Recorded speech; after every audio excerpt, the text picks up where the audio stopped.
জুমাই আহলে বাইতে মুস্তাফার আলোচনাতে ছিলাম। ধারাবাহিকতাই আজকেও আহলে বাইতে মুস্তাফার আলোচনা ভালোবাসা এবং দুশ্মনীর পার্থক্যের উপর আলোচনা।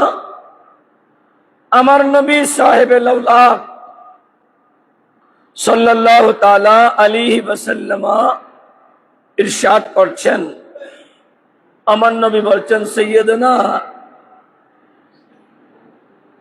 আবু বকর রাদিয়াল্লাহু তাআলা আনহু থেকে রওয়ায়াত, উনি বলছেন, রাআইতু রাসূলুল্লাহি, সবাই পড়েন সাল্লাল্লাহু আলাইহি ওয়াসাল্লাম, আলাল মিম্বারে ওয়াল হাসান ইবনে আলী ইলা জানবিহি ওয়া হুয়া ইউকবিলু আলান নাসি মাররাতান ওয়া আলাইহি উখরা ওয়া ইয়াকুলু ইন্না ইবনি হাযা সাইয়্যিদুন ওয়া লাআল্লা আল্লাহ আন ইউসলিহা বিহি বাইনা ফিআতাইনি আযীমাতাইনি মিনাল মুসলিমিন। সহি বুখারীর হাদিস। নবী দু জাহাঁ সাল্লাল্লাহু তাআলা আলাইহি ওয়াসাল্লাম একজন আশিক সাহাবা সাইয়্যিদনা আবু বকর রাদিয়াল্লাহু আনহু তে বর্ণিত, তিনি বলেন, আমি রাসূল করিম রউফুর রহিম সাল্লাল্লাহু তাআলা আলাইহি ওয়াসাল্লাম কে এমন অবস্থায় মিম্বরের উপর দেখলাম যে হাসান ইবনে আলী আমার নবীর পাশে রয়েছে। বড় করে বলি, আর একটা আওয়াজ করে।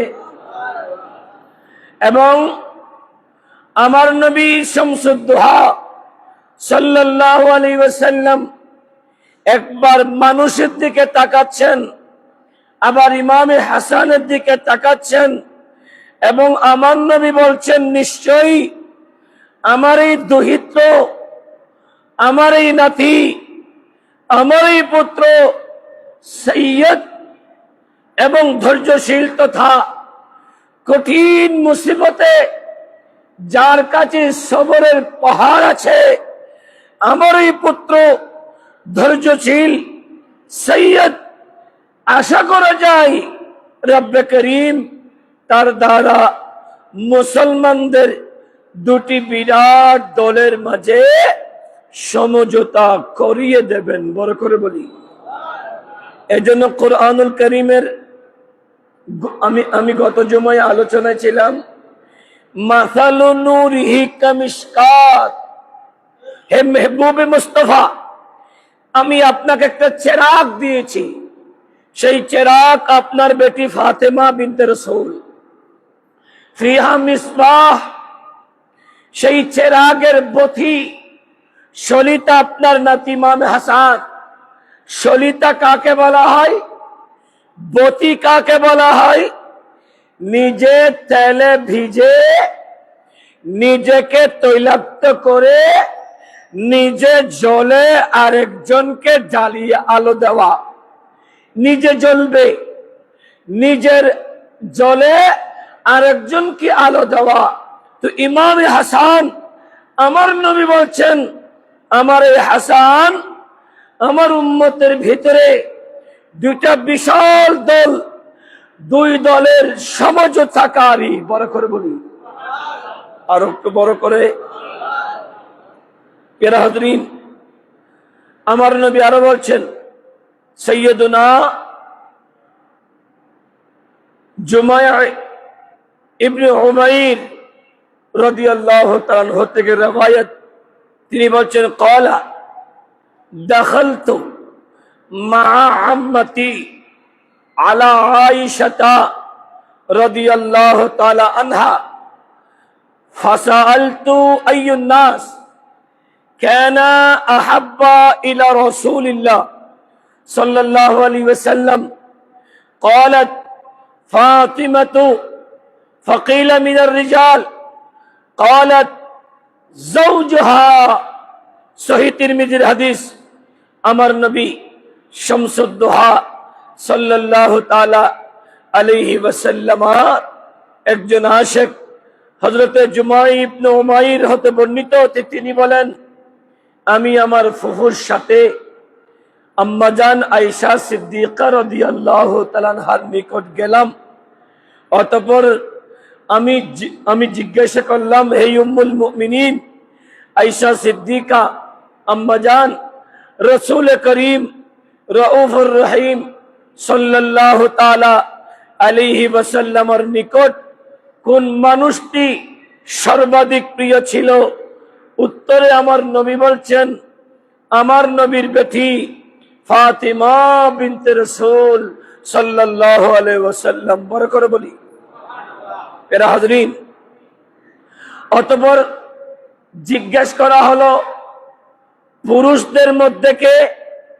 উত্তরে বললেন, ফাতিমা বিনতে রাসূলের স্বামী মাওলায়ে কায়নাত শের খুদা রাদিয়াল্লাহু তাআলা আলী মুর্তজা রাদিয়াল্লাহু তাআলা। কারণ পৃথিবীতে ইসলামকে টিকিয়ে রাখার মিশনে যার পরিবার সবর দিয়েছেন, সাথে সালাতের সময় মাথা মুবারক বডি থেকে আলাদা করে ইসলামকে আলোকিত করেছেন, জিন্দা করেছেন, জিন্দা রেখেছেন, কিয়ামত পর্যন্ত ইসলাম জিন্দা থাকবে, সেই আলী ফাতিমার পরিবার। বড় করে বলি আর একটা আওয়াজ করে প্রিয় হাজরিন। কারবালার যেই ৭২-৮৪ জন আওলাদ কেন গিয়েছেন? বাংলাদেশেও এখন পার্থক্য, ডিভাইড এরা করছে যে হোসাইনকে দোষী সাব্যস্ত করে ইয়াজিদকে ভালো বলার অপপ্রয়াস চালাচ্ছে দুশমনানে রাসূলেরা।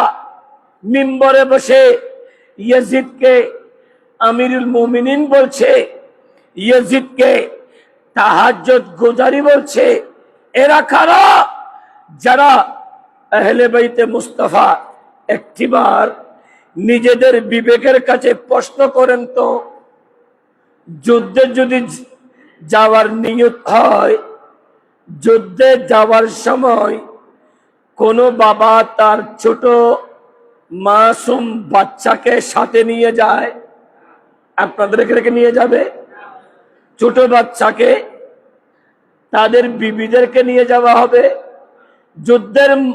যুদ্ধের ময়দানে বিবিকে, মেয়েকে, ছোট বাচ্চাকে, অসুস্থ সন্তানকে, নিজের বোনকে, নিজের বোনের সন্তানদেরকে কখনো কেউ যুদ্ধের ময়দানে নিয়ে যাবে? আর যুদ্ধে যদি যেতে হয়, দুই পক্ষ যদি যুদ্ধ চায়, উভয় পক্ষ সরঞ্জামাদি অস্ত্র শস্ত্র তৈরি করবে না?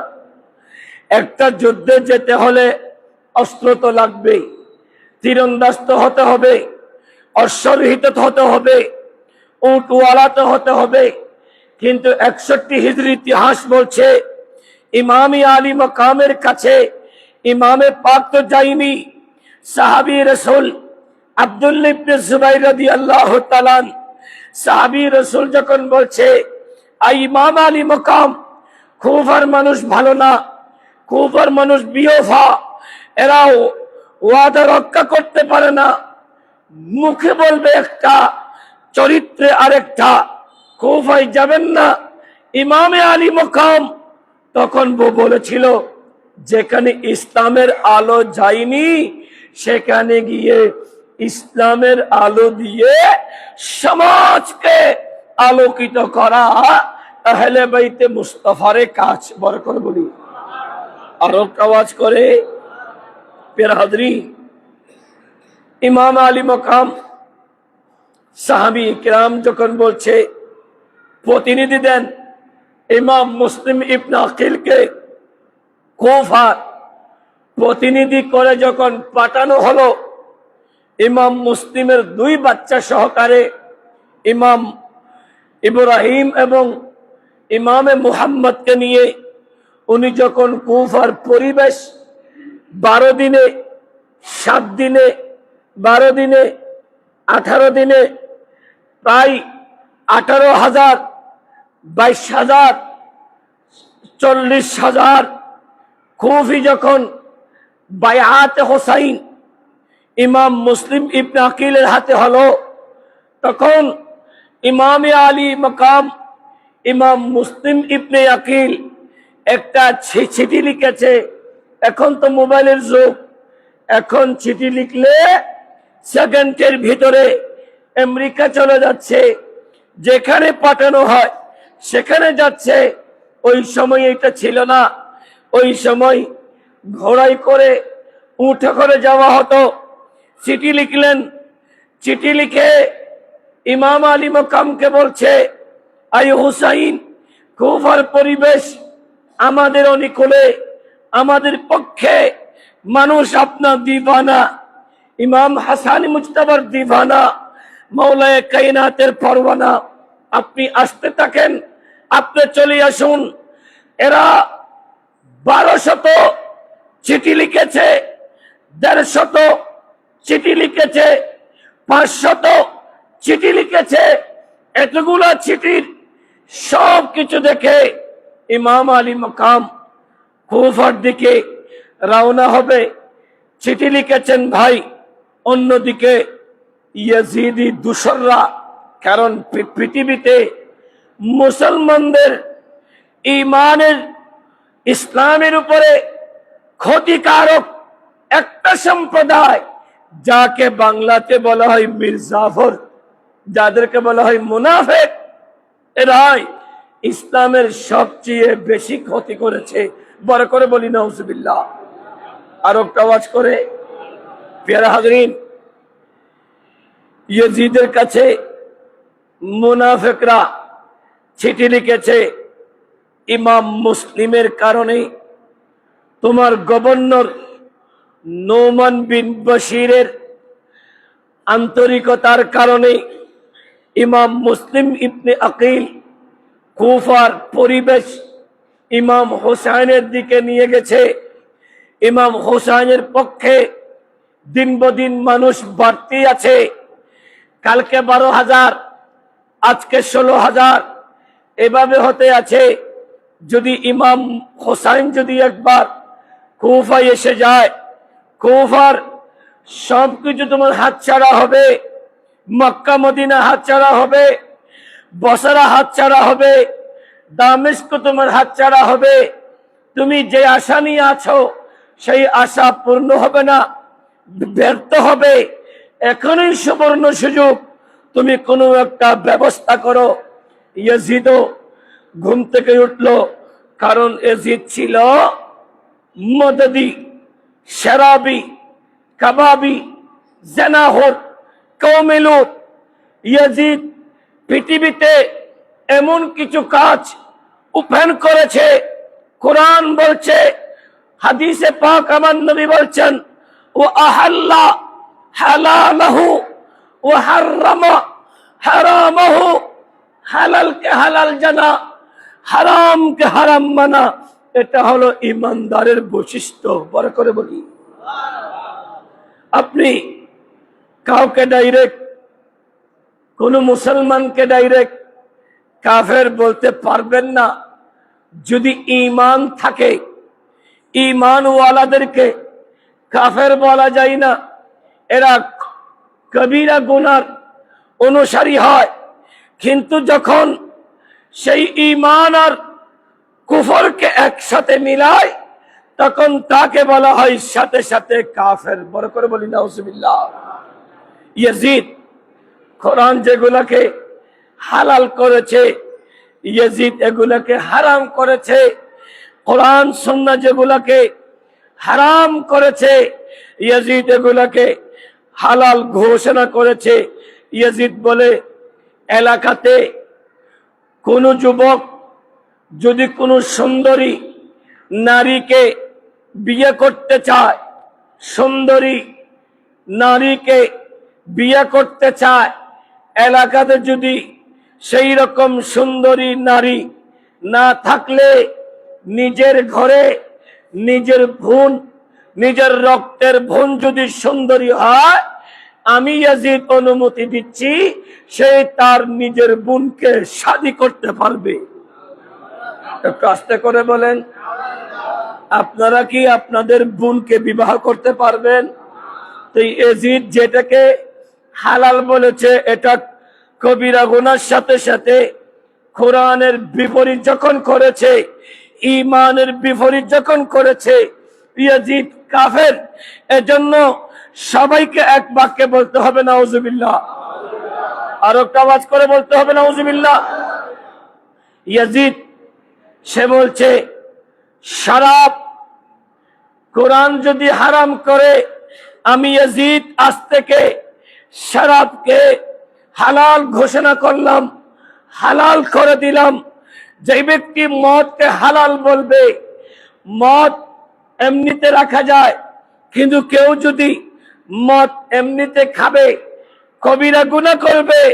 কিন্তু কেউ মদের বোতল খোলে, গ্লাসে মদ নিয়ে যদি বিসমিল্লাহ পরে মদ খায়, তখন বেলা দলিল সে কাফের, বেলা দলিলে সে কাফের। কারণ মদ হারাম জিনিস, হারাম খাওয়ার সময় আল্লাহর নাম নেওয়া যায় না, ঈমানের বিপরীত, ইসলামের বিপরীত। এজন্য মদ খাওয়ার সময় বিসমিল্লাহ বলে যদি কেউ খায়, সেই হারাম, সেই কাফের। ইয়াজিদ যেটাকে হালাল বলেছে, এজন্য ইয়াজিদ কাফের। ইয়াজিদকে যারা ভালো বলবে তারাও ইয়াজিদের অনুসারী, তারাও কাফের। বড় করে বলি নাউজুবিল্লাহ। আর একটা আওয়াজ করে বলি, ইমামে আলী মাকাম কুফার দিকে রওনা। ইমাম মুসলিম ইবনে আকিলকে শুলিতে ছড়ানো হলো, তরবারি দিয়ে জবে করা হলো, দ্বিখণ্ডিত করা হলো। ইমাম মুসলিমের মাথা মুবারককে ছাদ থেকে ফেলে দেওয়া হলো, শরীরের উপরে অত্যাচার করা হলো। ইমাম মুসলিম ইবনে আকিল এই অবস্থা জানে বলে নিজের দু বাচ্চা, কিতাব বলছে একজনের বয়স 7 আর একজনের বয়স 9, আরেক কাওলা কিতাব বলছে একজনের বয়স 8 আর একজনের বয়স 10, কিতাব বলছে একজনের বয়স 6 আর একজনের বয়স 8। ছোট বাচ্চা দুইটা, এরা ইমাম মুসলিমের 5 সন্তানের ভিতরে এই ছোট সন্তান দুইটা তাদের বাবার দুই হাতের উপর রাতে আরাম করত, ঘুমাতো। বাবাকে জড়িয়ে ধরে ঘুমানোটা বাচ্চাদের অভ্যাস। মায়ের বুকে, বাবার বুকে সন্তান ঘুমায়। আমাদের মেয়েগুলা, আমাদের বাচ্চাগুলা আমাদের সাথে ঘুমানোর জন্য পাগল হয়। ইমাম মুসলিমের 2 বাচ্চা, ছোট বাচ্চা দুটা বাবার সাথে ঘুমাতো। যখন বাবা কুফার দিকে যাবে, তখন 2 বাচ্চা বলে, বাবা আপনি যদি চলে যান, আমরা কাকে জড়িয়ে ধরে ঘুমাবো? আমরাও আপনার সাথে যাব। 2 সন্তানকে নিয়ে যাওয়া হলো। উবাইদুল্লাহ বিন জিয়াদ যখন কুফাতে এসে গেল, কুফার পরিবেশ যখন হট্টগোল হয়ে গেছে, ইমাম মুসলিম ইবনে আকিল 2 বাচ্চাকে কাজী সুরাইহের কাছে আমানত রাখলেন। কাজী সুরাইহ ইমাম মুসলিমকে যখন নির্মমভাবে, অন্যায়ভাবে শহীদ করে দেওয়া হচ্ছে, তখন কাজী সুরাইহ 2 বাচ্চা দুটাকে, দোনো বাচ্চাকে জড়িয়ে ধরে কান্না শুরু করে দিল। ইমাম মুসলিমের শাহাদাতের কথা যখন কাজী সুরাইহ জেনে এই দুই বাচ্চাকে জড়িয়ে ধরে কান্না করে। দোনো বাচ্চা বলে, চাচা যান, এই কান্না তো সাধারণ কোনো কান্না না, এই কান্নাটা তো ওই কান্নার মতো। চাচারি, কারো বাপ মারা গেলে, কারো মা মারা গেলে এইরকম কান্না করে। আমাদের তো মনে হয় আমরা ইয়েতিম হয়ে গেছি, আমাদের বাবাকে কি শহীদ করা হয়েছে? কাজী সুরাই কেঁদে বলে, এ বাচ্চারা, এখনোই তোমাদের বাবা কি উবাইদুল্লাহ বিন জিয়াদ তার জল্লাতের মাধ্যমে জবে করা হয়েছে, শহীদ করা হয়েছে। ইন্না লিল্লাহি ওয়া ইন্না ইলাইহি রাজিউন। এখন শহীদ করা হয়েছে। তোমাদের বাবা শাহাদাতের শরাব পান করেছে।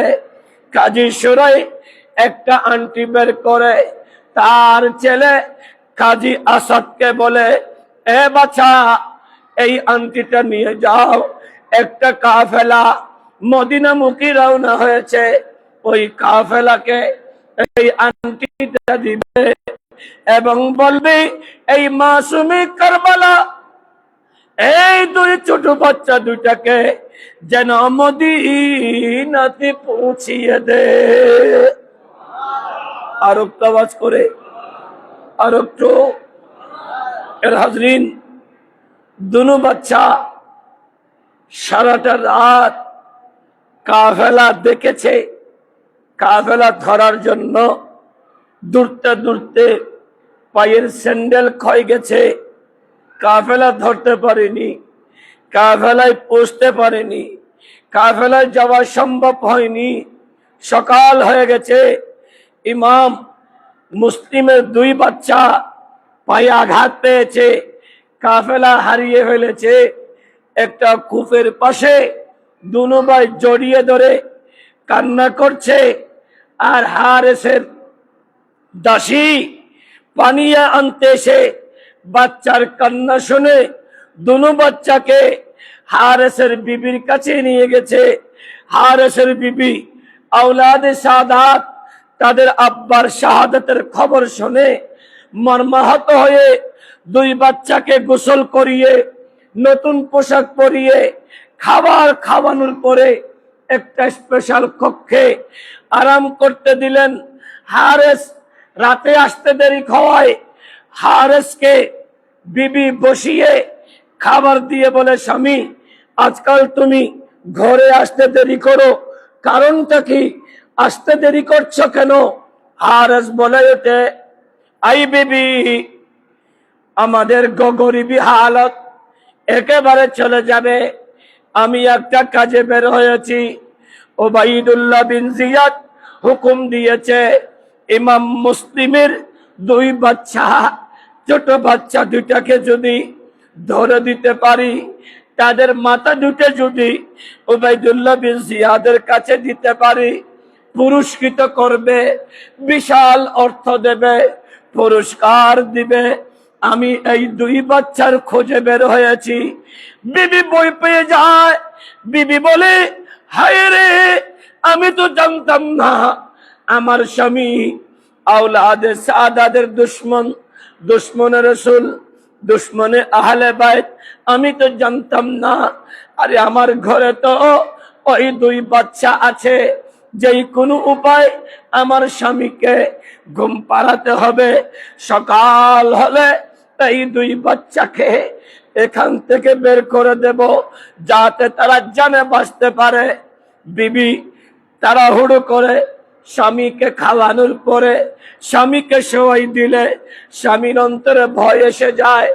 আর বিবির অন্তরে বললা, আল্লাহরে, আমি কোনোদিন কোনো খারাপ কাজে ছিলাম না, আজকে আমার ঘরে তোমার মেহবুবে মুস্তফার দুইটা নূর, দুইটা আওলাদে পাক আমার ঘরে আমানত আছে।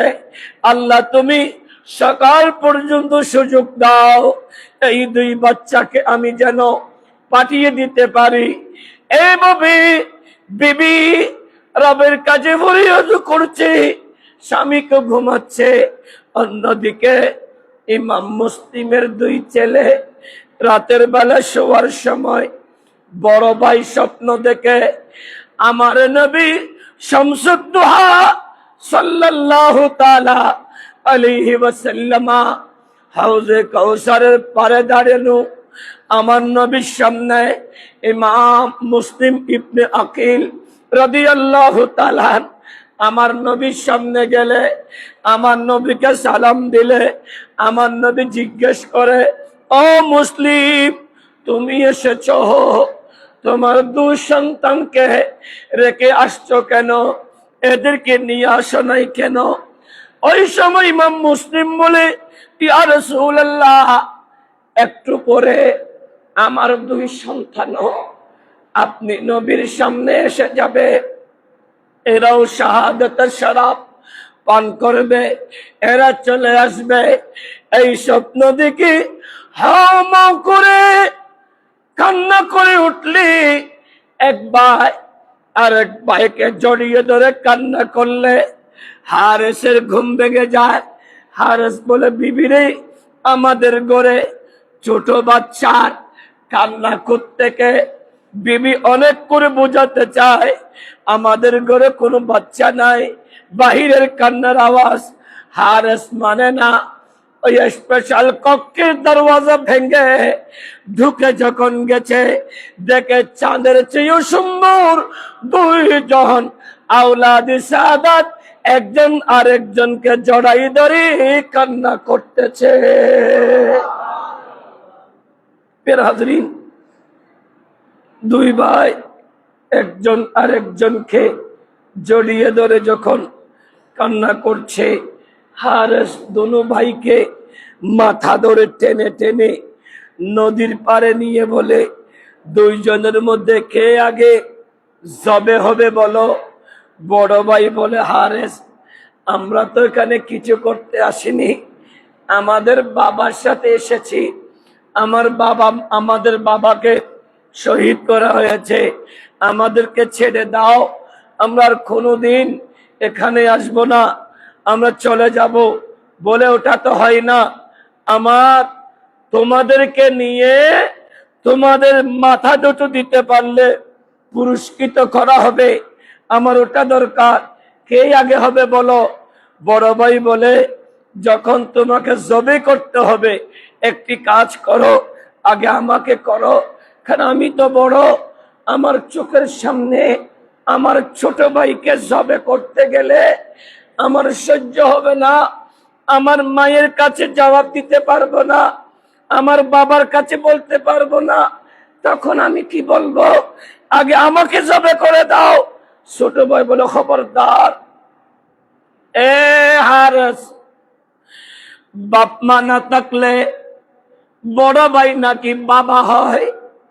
আজকে এই জমিনে কুফাতে আমার মা নাই, আমাদের বাবাকে জবে করা হয়েছে, আমাদের বাবাকে শহীদ করা হয়েছে, এখানে তো আমার কেউ নাই, আমার বড় ভাই হলো আমার মুখ, আগে আমাকে জবে করো। আমাকে জবে করলে আমি বলতে পারবো, আল্লাহ, আমি আমার বড় ভাইয়ের আগে আমার জান কুরবান করেছি, আগে আমাকে জবে করো। বড় ভাই ছোট ভাই একজন আরেকজন আগে আগে বলছে, কিন্তু এই হারেসের মন ঘামে না, এই মুনাফিকের মন ঘামে না, এই ইয়াজিদের মন ঘামে না, কারণ আল্লাহ এদের কলবটাকে কুলুবুহুম কাকুলুবিস সিয়াব, বাঘের চেয়ে হিংস্র শক্ত করে দিয়েছে। এদের কাজ হলো কালা ফিআলুহুম কাফিআলিল ফারায়না, এদের কাজ হলো ফেরাউনের মতো, এদেরকে মানলে এদেরকে রাখে, না মানলে জবে করে দে। এই দুনো বাচ্চাকে যখন বলে তোমরা এটা করো না, একসাথে শুয়ে পড়ো, দুনো ভাইকে জবে করে দেব, তখন দুনো বাচ্চা বলে, ভাই চলো চলো, আজকে দুনো ভাই গোটা পৃথিবীবাসীকে এটা জানিয়ে দেব, আমরা মত দেব, আমরা সর দেব, কিন্তু ঈমান দেব না। আমরা শহীদ হব ঠিক, কিন্তু আমাদের শাহাদাতটা কিয়ামত পর্যন্ত চর্চা চলবে।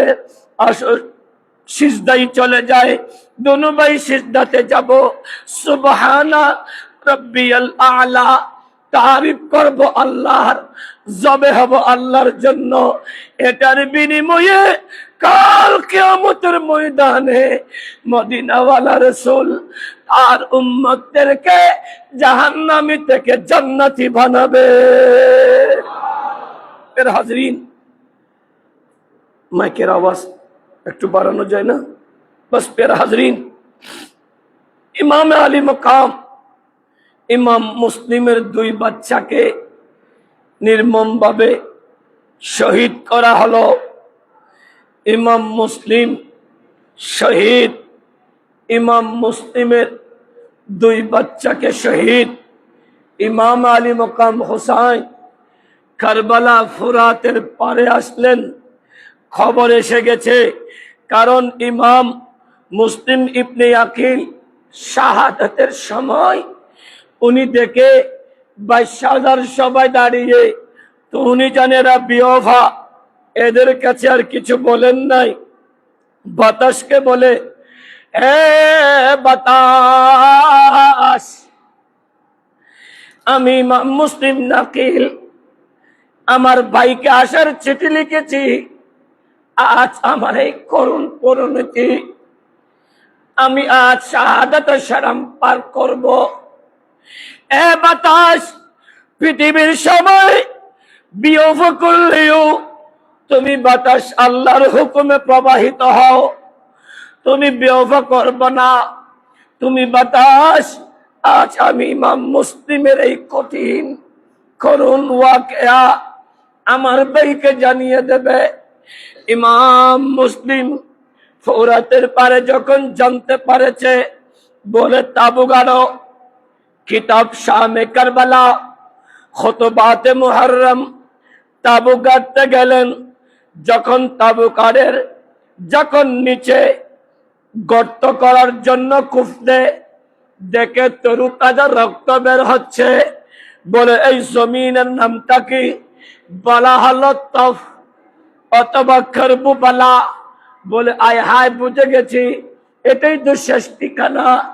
আমার বাবা মাওলা আলী শের খুদা রাদিয়াল্লাহু তাআলা, আমার বাবা যখন যুদ্ধের ময়দান থেকে আসার পথে এই ফোরাতের পারে এসেছিল, আমার বাবা এই ময়দান থেকে জিজ্ঞেস করেছিল, এ মদিনার রাসূলের সাহাবীরা, এই ময়দানের নাম কি? বলা হলো কারবালা। মাওলা আলী শের খুদা ঘোড়া থেকে নেমে গোটা কারবালার মাঠে গড়াগড়ি করে কান্না করতে লাগলেন। সবাই জিজ্ঞেস করাই, খলিফাতুর রাসূল মাওলা আলী শের খুদা, আপনি গড়াগড়ি করে কাঁদছেন কেন? কারণটা কি?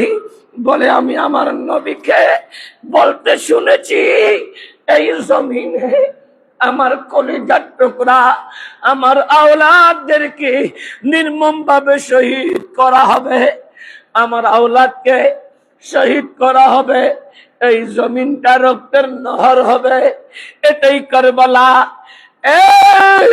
আমার বন্ধু বান্ধব আহলে আল, এখানে তাবু গাড়ো।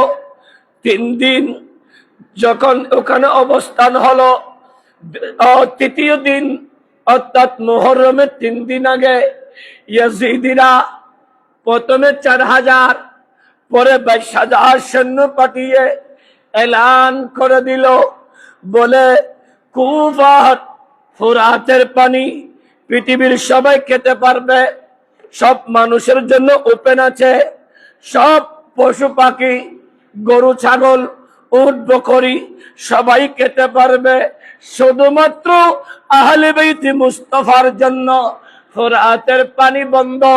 কাদের জন্য বন্ধ? যাদের নানাকে আল্লাহ বলছেন, এ মেহবুব মুস্তাফা, আমি আপনাকে ইন্না আ'তাইনা কাল কাউসার, আমি আপনাকে কাউসার দান করেছি। কাউসার শব্দের অর্থ নবীরে আমি আপনাকে হাউজে কাউসার দান করেছি। যাদের পূর্বপুরুষ সাইয়্যিদুনা ইসমাইল আলাইহিস সালামের পায়ের গোড়ালি নাড়তে নাড়তে যার পায়ের নিচ থেকে আল্লাহ জমজমের পানি দিয়েছেন, কিয়ামত পর্যন্ত চলবে। যাদের নানা উম্মতকে হাউজে কাউসারের পানি খাওয়াবে, সেই আওলাদ রাসূলের জন্য ফুরাতের পানি বন্ধ। আরে এটা কোন হোসাইন? যে হোসাইন যদি বলতো ও ফুরাত, ওই জায়গাটা ছেড়ে আমার তাঁবুর পাশ দিয়ে এসে যাও, ফুরাত সাথে সাথে ইমাম হুসাইনের কথা শুনে রব্বে করিমের দয়াতে ইমাম হুসাইনের কাছে চলে আসতো। কিন্তু ইমাম হুসাইন বলে দুনিয়ার পানি খাবো না, 3 দিন পানি ছাড়া চলবো, কারণ কিয়ামতের ময়দানে আমার নানার ইমামুল আম্বিয়ার উম্মত গুলা 12 সূর্যের তাপ করবে, আল আতাশ পানি পানি করবে। এই তৃষ্ণার কথা আমি হোসেন বুঝবো কিয়ামতের ময়দানে আমার নবী যখন হাউজে কাউসারের পেয়ালা নিয়ে উম্মতকে খাওয়াতে যাবে, আমি হোসাইনও আমার নানার উম্মতদেরকে খাওয়াবো। আরো আস্তে করে বলেন। সবাই হাউজে কাউসার খেতে পারবে না, সবাই কিয়ামতের ময়দানে মদিনাওয়ালা রাসূলকে পাবে না, সবাই কিয়ামতের ময়দানে আরশের ছায়া পাবে না, সবাই মৃত্যুর সময় মুখে ঈমান হবে না, সবাই মৃত্যুর সময় আজরাইলের মুখে জান্নাতের সুসংবাদ পাবে না, সবাই কবরে গেলে মুনকার আর নাকিরের প্রশ্ন করার আগে জান্নাতের সুসংবাদ পাবে না, সবাই কবরে গেলে তাদের কবরটা জান্নাতের বাগান হবে না, সবাই জান্নাতে যেতে পারবে না, কিন্তু তারাই যাবে ওয়ামান মাতা আলা হুব্বে আলে মুহাম্মাদিন সাল্লাল্লাহু আলাইহি ওয়াসাল্লাম মাতা মুমিনা মাতা মুস্তাকমিলা মাতা মাগফুরান লাহু মাতা শাহীদা মাতা তায়েবা। আমার নবী শামসুদ্দোহা বলে, আমার আহলে বাইত মুস্তাফাকে ভালোবেসে তাদের আদর্শ জীবনে ধারণ করে আমার আহলে বাইতের প্রেম ভালোবাসা অনুসরণ অনুকরণ করে যারা মৃত্যু সজ্জায় যাবে, তাদের মুখে কলমা বের হবে, তাদের চেহারা নূরানি হবে, তাদের রূহ কব্জ করার সময় বাশারাহু মালাকুল মাউত বিল জান্নাহ, আজরাইল তাদেরকে জান্নাতের সুসংবাদ দেবে। মুনকার আর নাকির জান্নাতে কবরে প্রশ্ন করার সময় জান্নাতের খবর দেবে। বাবানে ফুতিহালাহুল জান্নাহ, মাটির কবরটা জান্নাতের বাগান হয়ে যাবে। আরো আওয়াজ করে বলি।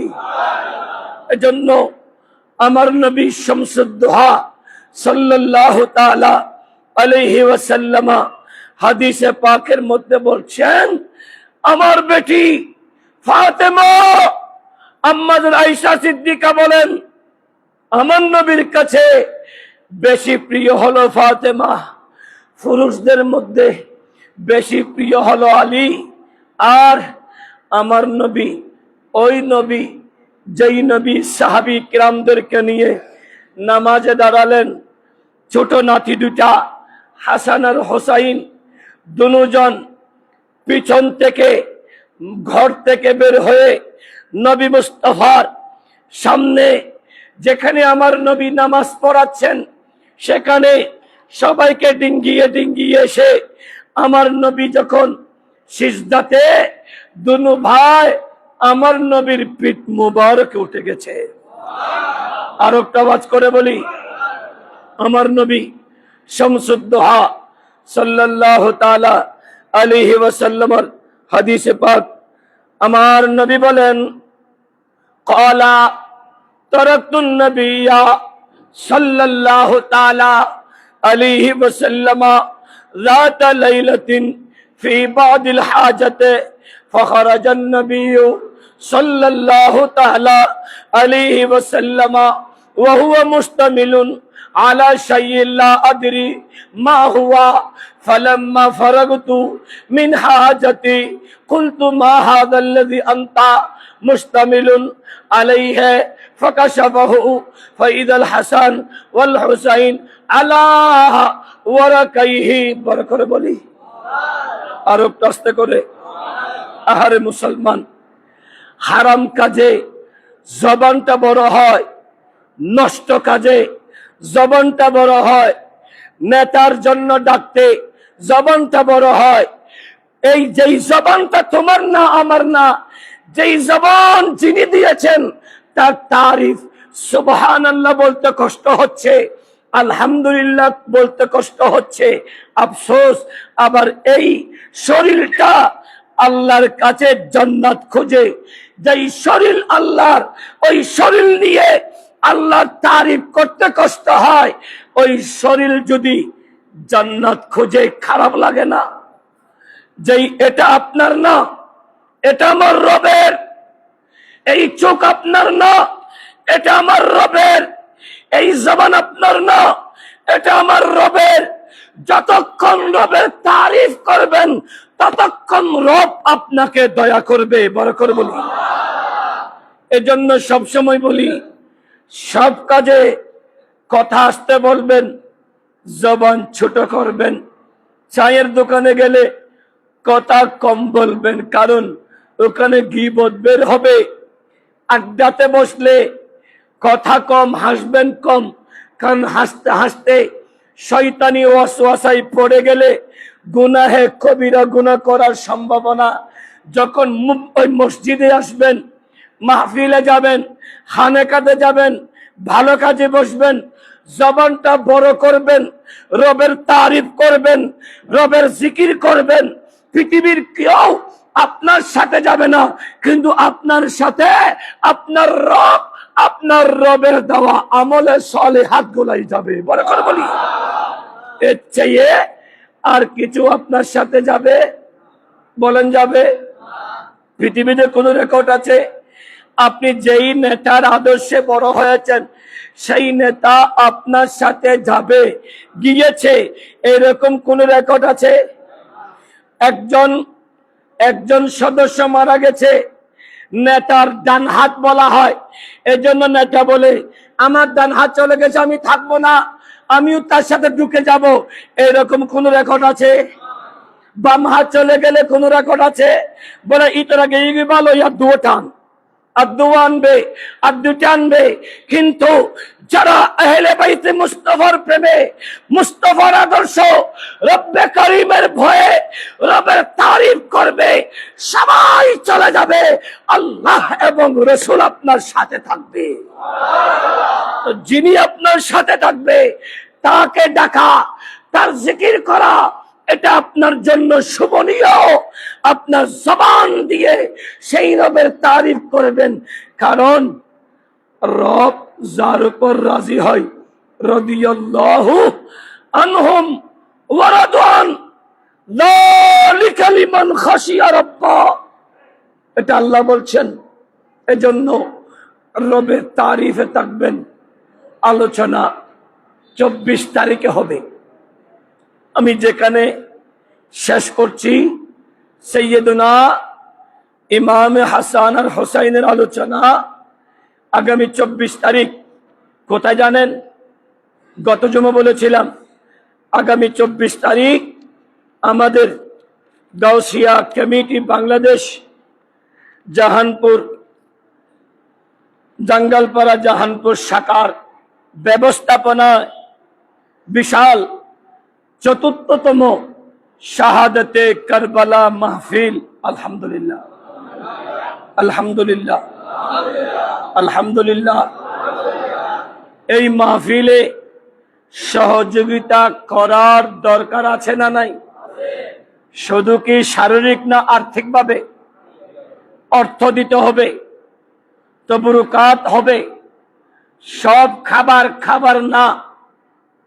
বাংলাদেশে বিশেষ করে চট্টগ্রামে উরুস বিরিয়ানির দোকান কি কম না বেশি? কম না বেশি? আগে ছিল বিরিয়ানি, এখন নাম হলো উরুস বিরিয়ানি।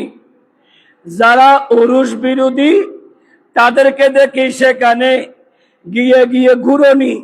কিরে কাকু আসলেন কেন? বলে উরুস বিরিয়ানি খাইতে।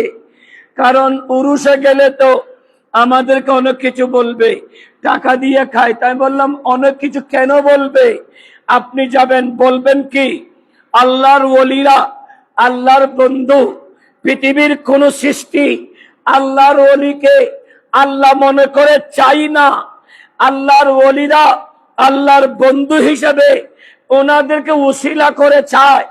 যেমন এই গত কিছুদিন আগে একজন বলছে আল্লাহ হলেন একজন পিয়ন, আল্লাহ হলেন চেয়ারম্যান।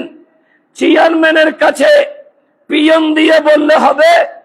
নবীকে পিয়ন বলেছে, একজন তাকে দিয়ে দিয়েছে।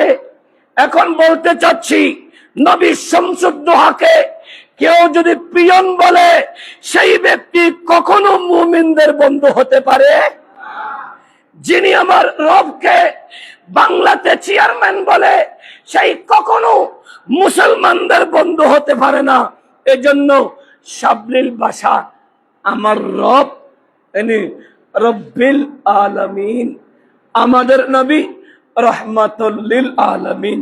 আল্লাহর ওলিগণ ইন আউলিয়াউহুম ইল্লাল মুত্তাকুন, ইনারা আল্লাহর বন্ধু হয়েছেন সাধারণ কাজে নয়। রাতের বেলায় চোখগুলাকে ঘুম দেয় নাই, জবানটাকে আরাম দেয় নাই, শরীরটাকে বিছানাই দেয় নাই। ফাতাহাজ্জাত বিহি নাফিলাতাল লাক, এক রাকাতে এক পায়ে দাঁড়িয়ে 15 ভাড়া, আরেক পায়ে দাঁড়িয়ে আরেক রাকাতে 15 ভাড়া। যারা ওলিউল্লাহর বিরোধিতা করে তারা এক পায়ে দাঁড়িয়ে এক রাকাতে এক পৃষ্ঠা কোরআন শরীফ পড়তে পারবনি? আস্তে করে বলেন, আর একটু বলেন। তুমি তো অলি ছেয়ে বড় হয়ে গেছো, এভাবে দাঁড়িয়ে আর রহমান সূরা রহমান তা পড়ো। টেনিয়েন একবার হালুঘাট একবার মদনুঘাট না যাবে না দুরি বুদে ঠ্যাং হরে বুদে তিয়ে ফেতনুদে। আর আল্লাহর ওলিগণ এভাবে দাঁড়িয়ে দাঁড়িয়ে রবের তারিফ করেছেন 40 বছর। ফজরের নামাজ জামাতের সাথে পড়েছেন। জিজ্ঞেস করা হলো আসরের নামাজ কে তার হায়াতের মধ্যে কজা করেনি? একজন উঠে বলে আমি আছি। সে খাজা বাকি বিল্লাহ। এজন্য বলতে চাই আল্লাহকে আল্লাহর মতো করে ডাকো। আল্লাহর কাছে আল্লাহর বন্ধুদেরকে উসিলা করে তালাশ করো। বড় করে বলি, উসিলা করে তালাশ করতে পারলেই তো লাভ। এজন্য আগামী 24 তারিখ এখানে আলেমের অভাব নেই। সবার চেয়ে কমজোর, গলা ভাঙা, গায়ে গতিকে সর্বদিক দিয়ে কম, এটা আমি আছি। আমার ভাই জয়নুল আবেদিন কাদরি সাহেব আছেন, উনি আসবেন। আমাদের ইমাম সাহেব কিবলা, আমার ছেলে আমিনুল ইসলাম ওয়াহিদি আছে, সে ভালো আলোচক, সে আলোচনা করবে বা দীর্ঘক্ষণ। তার আলোচনার পরে সুযোগ হলে আমি ভাঙা গলায় যেখানে শেষ করেছি এখান থেকে আরম্ভ করব। এরপরে আমার ভাই জয়নুল আবেদিন কাদরি সাহেব উনি এসে সমাপ্ত করবে। রাত হয়তো অত বেশি হবে না, অল্প সময়। আপনাদের সহযোগিতা আর্থিকভাবে শারীরিকভাবে কামনা করছি। আর জানি না কোন ভাগ্যবান ব্যক্তি যে এখানে দাঁড়িয়ে চাকরি করতে কষ্ট হয়। প্রত্যেকটা মসজিদে একটা চেয়ার, একটা কিতাব রাখার টেবিল থাকে। আর আমার নবী শামসুদ্দোহা উস্তনে হান্নানা একটা খেজুর গাছের উপর বসে খুতবা দিতেন, তাকরীর করতেন। একজন আনসারি নারী এসে বললেন, আই মেহবুবে মুস্তাফা, আপনি বসে বসে, এটা পুরাতন হয়ে গেছে, এটা দুর্বল হয়ে গেছে, আমার কাছে একটা ভালো ফার্নিচার মিস্ত্রি আছে, গোলামান নাজ্জারা, ভালো গোলাম আছে, আপনি যদি বলেন আমি আপনার জন্য একটা মিম্বর বানিয়ে দেব, চেয়ার বানিয়ে দেব। আমার নবী বলে দাও। পরের সপ্তাহে সেই নতুন করে আমার নবীর জন্য মিম্বর, চেয়ার, টেবিল এনে দিলেন। আমার নবী পুরাতন রেখে নতুনই উঠে দেখে ছোট বাচ্চার কান্না, এদিক ওদিক দেখে সাহাবী ইকরাম, কোথাও কোনো বাচ্চা নেই, কেই কান্না করে। আমার নবী হাত লাগালেন, উস্তনে হান্নানার আওয়াজ বন্ধ হয়ে গেছে। বলে, তুমি কি আমার সাথে আজীবন জান্নাতে থাকতে চাও না শুধু দুনিয়াতে থাকতে চাও? জবানটা খুলে যায়, আই মদিনাওয়ালা রসুল, আমি আজীবন জান্নাতে থাকতে চাই। তো আমার নবী বলে, মা বাইনা বাইতি ওয়া মিম্বরি রাউজাতুম মির রিয়াজিল জান্নাহ, আমার রওজা মিম্বরের এরিয়া জান্নাতের বাগান, রিয়াজুল জান্নাহ। এই আমার সাহাবীরা আমার উস্তনে হান্নানাকে কাফনের কাপড় পরিধান করে আমার মিম্বরের নিচেই দাফন করে দাও। এই জন্য যে ব্যক্তি আল্লাহর ঘরে চেয়ার, টেবিল, মিম্বর, মসজিদের কাজে হাত লাগায়, মসজিদটা সেই বান্দাকে ছাড়া জান্নাতে যাবে না। আরো আস্তে করে বলেন, পাপের কোনো সীমা নেই, জাহান্নামে চলে গেছে। যখন বলবে আই জাহানপুর, সামাদপুর, জামে মসজিদ, জান্নাতে যাও, মিশিয়ে যাও, বলে যাব কেমনে? মুসল্লি সবাইকে দেখছি, একজনকে তো দেখছি না। বলে কে? আই রব, যিনি চেয়ার আর কিতাব রাখার টেবিল দিয়েছিল, যিনি মিম্বরে টাইলস দিয়েছিল, যিনি ইট দিয়েছিল, ওই রকম ব্যক্তি। বলে না, সেই তো তার আমল নামার কারণে সেই জাহান্নামে যাচ্ছে। বলে আল্লাহ, আমি তো যাব না, যতক্ষণ ওই বান্দাকে আপনি ক্ষমা করে আমাকে দেবেন না ততক্ষণ আমি জান্নাতে যাব না। মসজিদ শাফাত করবে বান্দাকে, এজন্য জানি না কার কপালে আছে এই নিয়ামতটুকু। প্রিয় হাজরিন, আল্লাহর কাজের জন্য একজন নামছাড়া বান্দা ওয়েলফোর্টের 5,000 টাকা দিয়েছেন। আল্লাহ ইনার দানকে কবুল করুন। আগামী 24 তারিখের মাহফিলে সবাইকে শরীক শামিল হওয়ার তৌফিক দান করুন। আল্লাহর ঘরের কাজে হাত লাগানোর আল্লাহ সবাইকে তৌফিক